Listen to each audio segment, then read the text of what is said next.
Describe him to me. And Muslims, look at the description of your Rasul. And for some, this would be the first time you hear what your Prophet looked like. I saw a man of striking appearance.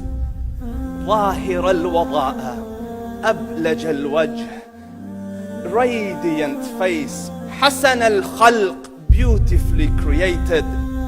لم تعبه الثجلة, his belly wasn't protruding.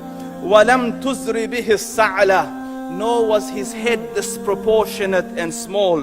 وسيم قسيم, proportionate and delicate, finely made, a specimen of a creation. في عينيه دعج, in his eyes there was a contrast. The dark was immensely dark, the white was excessively white. وفي أشفاره وطف, and his eyelashes were long. وفي صوته صهل, and in his voice was a natural echo. وفي عنقه سطع, and his neck was elegantly long. وفي لحيته كثاثة, his beard was full and thick. أزج أقرن, his eyebrows were arched, but they were not joint, it was separated.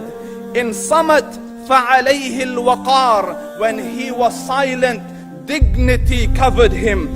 وإن تكلم سماه وعلاه البهاء, and when he spoke, it was audible and clear, almost commanding and overtaking.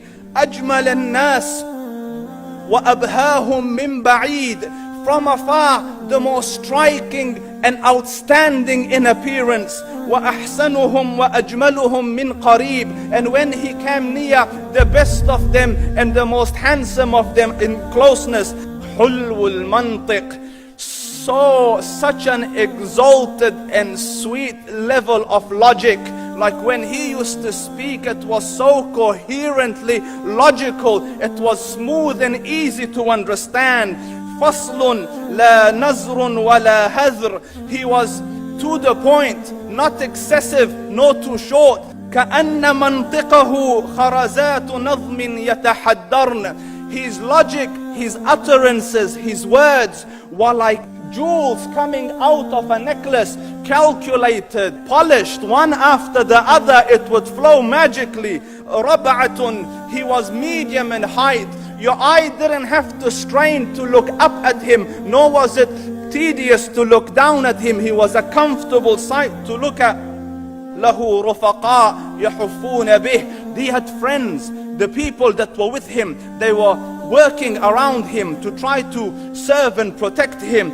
إن قال سمعوا لقوله, when he used to say something, they used to hearken to what he used to say. وإن أمر تبادروا إلى أمره, when he commanded, they used to compete to fulfill the command.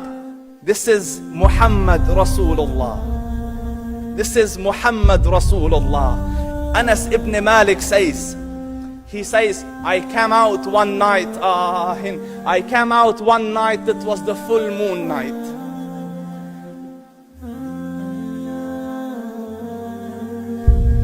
And I looked at the moon, and in the desert, understand, the moon is an awesome sight.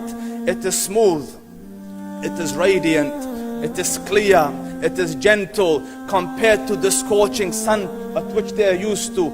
So the moon was the epitome of beauty. So he says, I came out at a full moon night and I looked at the moon and I saw it beautiful, handsome. So I said, let me go see if the moon is more handsome or my Prophet is more handsome. Let me see if that is more beautiful or the Prophet is more beautiful. So I went and I saw him standing afar.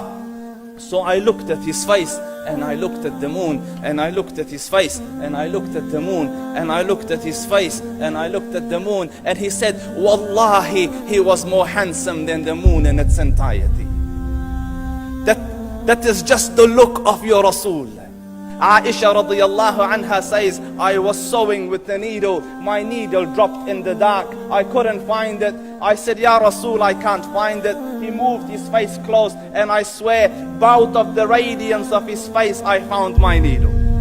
And the Prophet sallallahu alaihi wasallam was mind-bogglingly handsome, but his handsomeness was covered with waqar and jalal and hayba.